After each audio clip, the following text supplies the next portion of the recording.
ఇంట్లో కొత్తిమీర పెంచుదామంటే మొలకలు వస్తాయి, కానీ తర్వాత కొత్తిమీర ఆకులు రావు. లేదంటే ఒక్కొక్కసారి అసలు గింజల నుండి మొలకలే రావు. మీకు కూడా ఇలాగే జరుగుతుందా?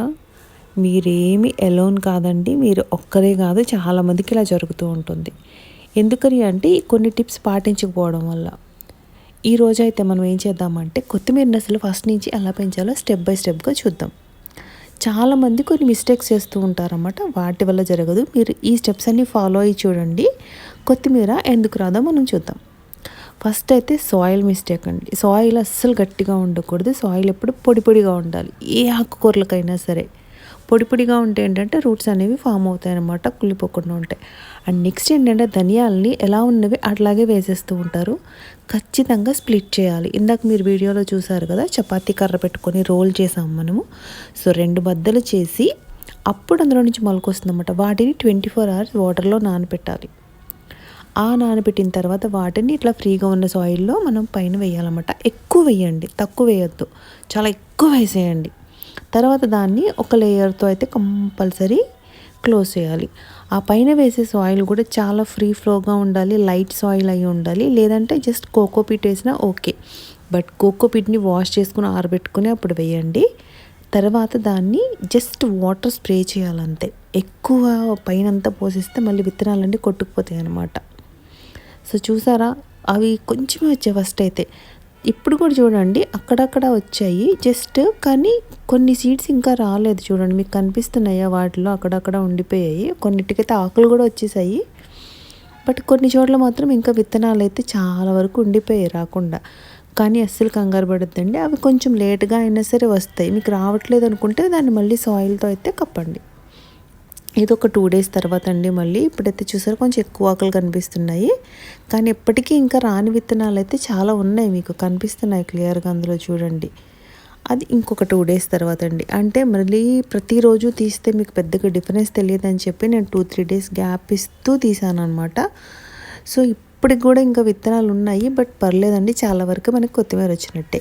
అండ్ కొత్తిమీర వేసిన తర్వాత వాటరింగ్ అనేది చాలా జాగ్రత్తగా వేసుకోవాలి. అండ్ ఈ స్టేజ్కి వచ్చిన తర్వాత కంపల్సరీ దాన్ని కొంచెం ఎండ తగిలేలాగా పెట్టుకోండి. అంటే మరి ఈ నీడలో పెట్టేస్తే ఏమవుతాయంటే ఆకుకూరలు అనేవి రావు. అలానే మరీ ఎండలో పెట్టొద్దు, వాడిపోతాయి అన్నమాట. సో చూడండి, ఇది మెంతి కూర యాక్చువల్గా. దీని పక్కన ఒక కుండీలో మాత్రం నేను ఏం చేశానంటే మెంతి కూర కొత్తిమీర కలిపి వేసేసానంటే అది ఇంకా బాగా వచ్చింది. చూసారా, మన మెంతి కూర ఈ స్టేజ్కి వచ్చిన తర్వాత నేను ఎండ తగిలేలాగా పెట్టడం స్టార్ట్ చేశాను అనమాట. సో ఇప్పటి నుంచి మనకు కొంచెం ఫాస్ట్గా గ్రో అవుతుంది. వెనకాల టబ్స్ ఉన్నాయి చూసారా, యాక్చువల్గా అలా ఫ్లాట్గా ఉండే వాటిల్లో మనం ఆకుకూరలు అనేవి వేసుకుంటూ ఉండాలి. ఇది మెంతికూర కొత్తిమీర కలిపి వేసేసింది అన్నాను కదండి, అందుకని. ఎందుకంటే నేను ఎప్పుడైనా 2 రకాలు కలిపితే ఇంకా బాగా వస్తాయని చెప్పేసి కలిపేస్తాను, బట్ కొయ్యడం అయితే చాలా కష్టమైంది. కానీ తీసేసిన తర్వాత కొత్తిమీర ఇంకా బాగా పెరిగిందనమాట. అండ్ నెక్స్ట్ ఏంటంటే మీరు ఎలాంటి ఫర్టిలైజర్స్ వీటికి ఇవ్వద్దు. ఆర్గానిక్ ఫెర్టిలైజర్స్ కూడా ఇవ్వద్దండి. బయట అసలు మనం వాడొద్దు. ఇంట్లో చేసుకున్న ఆర్గానిక్ ఫెర్టిలైజర్స్ కూడా ఏమీ ఇవ్వద్దు. మీకు ఇవ్వాలనిపిస్తే కనుక రైస్ కడిగిన వాటర్ ఉంటుంది కదా, ఆ వాటర్ని ఒక 24 hours అట్లా ఉంచేసి అది కొంచెం ఫర్మెంట్ అవుతుంది కదా, ఆ వాటర్ని మాత్రం పోసుకోండి. అది కూడా బాగా డైల్యూట్ చేసి పోయండి, డైల్యూట్ చేయకుండా అయితే వేయొద్దు. చూసారా, ఇది ఎంత బాగా వచ్చేసిందో కొత్తిమీర. ఫస్ట్లో మనకి అసలు సీడ్స్ కొన్ని రాలేనట్టు అనిపించాయి కదా, కానీ పెరిగేటప్పటికి మొత్తం టబ్ అంతా మనకి ఫిల్ అయిపోతుంది అనమాట. నాకైతే కొత్తిమీర అసలు కొయ్యాలనే అనిపించలేదండి. రోజు పైకెక్కి చూసుకొని మురిసిపోవడమే తప్ప కొయ్యాలంటే చాలా బాధగా అనిపించేది అనమాట. సో ఖచ్చితంగా మనం కనుక టిప్స్ని పాటిస్తే వస్తుంది. ఫస్ట్ సాయిల్ చూసుకోవాలండి. నెక్స్ట్ అంటే వాటరింగ్ చాలా జాగ్రత్తగా వేసుకోవాలి. అండ్ నెక్స్ట్ ఏంటంటే కంపల్సరీ స్ప్లిట్ చేయాలి అండ్ కంపల్సరీ వాటిని సోక్ చేయాలి. ఇవన్నీ కనుక మీరు చేస్తే కంపల్సరీ మీకు కూడా కొత్తిమీర అనేది వస్తుంది. అండ్ ఇంకొక మోస్ట్ ఇంపార్టెంట్ థింగ్ ఏంటంటే కొత్త ధనియాలు వేయండి. కొత్తవి వేస్తేనే రావడానికి ఛాన్స్ అనేది ఎక్కువ ఉంటుంది. అండ్ నెక్స్ట్ చిన్న చిన్న కిరాణా షాపులు ఉండే చూసారా, అలాంటి చోట్ల కొనడానికి ట్రై చేయండి. ఫ్రీజర్స్లో పెట్టి అట్లా పెట్టేస్తే స్టోర్ చేసే దగ్గర మాత్రం అసలు కొనొద్దు, ఓకేనా? ఇట్లా మీరు చేసి చూడండి. మీకు కొత్తిమీరలో కనుక రాకపోతే, మొలకలు రాకపోతే కనుక ఏ స్టేజ్లో ఫెయిల్ అవుతుందో ఒకసారి కామెంట్ చేయండి. ఎందుకు రాలేదు అనేది మనం కంపల్సరీ చూద్దాం. ఇలా కట్ చేస్తే మళ్ళీ పెరుగుతుందేమో అని ఎక్కడో హోప్తో ఒక ట్రైల్ వేద్దామని ఫస్ట్ అయితే కట్ చేశానండి, కానీ సమస్య లేదు, రాదు.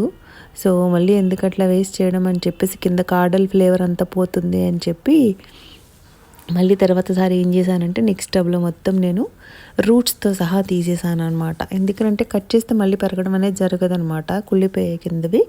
సో అందుకని నెక్స్ట్ టైం మాత్రం రూట్స్తో సహా తీసేసాను. కానీ దీని ఫ్లేవర్ ఎంత బాగుందంటే చెప్పలేను. హోమ్ గ్రోన్ వెజిటేబుల్స్ కానివ్వండి, ఆకుకూరలు కానివ్వండి, వాటి ఫ్లేవర్ కానీ టేస్ట్ కానీ డిఫరెంట్గా ఉంటుంది. అండ్ నేను ఈ కొత్తిమీర అంతా పీకేసిన తర్వాత మొత్తం అంతా అయిపోయిన తర్వాత కనుక మీరు మళ్ళీ ఒకసారి సాయిల్ని చూస్తే కనుక మీకే తెలుస్తుంది నేను సాయిల్ కోసం ఎందుకు అన్నిసార్లు చెప్తున్నానని అని.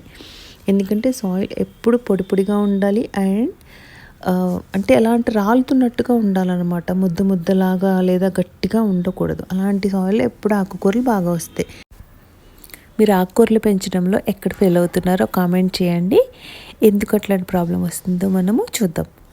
అండ్ మీరు కనుక మెంతికూర వీడియో చూసి ఉండకపోతే పైన ఐకార్డ్లో ఇస్తానండి, ఒకసారి చూడండి. మీకు ఈ వీడియో కనుక నచ్చితే లైక్ చేయండి, షేర్ చేయండి. నెక్స్ట్ వీడియోలో కలుద్దాం. Till then take care, bye.